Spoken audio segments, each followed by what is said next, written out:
എടാ അഷറഫ് അന്നൊരു കാര്യം ഏൽപ്പിച്ചിരുന്നു, ഒരു പാട്ട് എഴുതുന്നതിന് വേണ്ടിയിട്ട്. ആ പാട്ട് എഴുതുന്നത് എന്തായി? നമ്മളെ എതിർ സ്ഥാനാർത്ഥികളുടെ പാട്ട് വെച്ച വണ്ടി തേരാപാര ഓടിക്കൊണ്ടിരിക്കുകയാണ്. എനിക്ക് പറ്റുമെങ്കിൽ ഇപ്പൊ ചെയ്തിട്ട് ഇപ്പൊ വരണോ, ഇല്ലെങ്കിലോ ഞാനാണ്ട് തെരഞ്ഞു വരൂ. തെരഞ്ഞു വന്നു കഴിഞ്ഞാൽ സീൻ മാറും.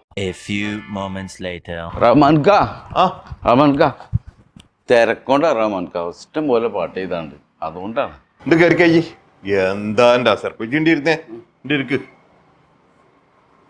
ഈ ആഴ്ച പാട്ടിന്റെ അടുത്ത് പാട്ടൊക്കെ അടിപൊളിയായിട്ട് ചെയ്തിട്ടുണ്ട്. ആ പിന്നെന്താ, പക്ഷെ ഇതാണ് പാടിയാൽ നന്നാവില്ല, പെണ്ണെന്നെ പാടണം. ആയിക്കോട്ടെ, അതിന്റെ അടുക്ക് നമുക്ക് വഴി ഉണ്ടാക്കാം.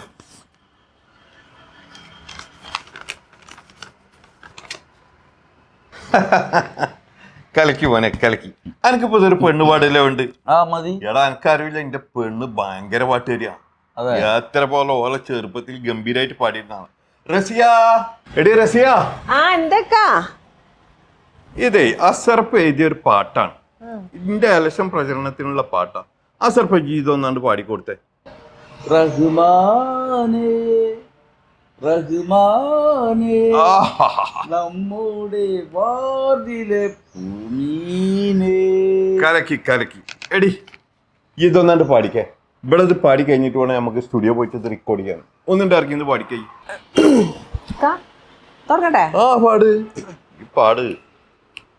റഹ്മാനേ റഹ്മാനേ നമ്മുടെ വാടിലെ പൂമീനേ. റഹ്മാനേ റഹ്മാനേ നമ്മുടെ വാടിലെ പൂമീനേ. അത് കാഞ്ഞു വേണം, ഒരു ഓട്ടെങ്കിലും കിട്ടിയാൽ മതി.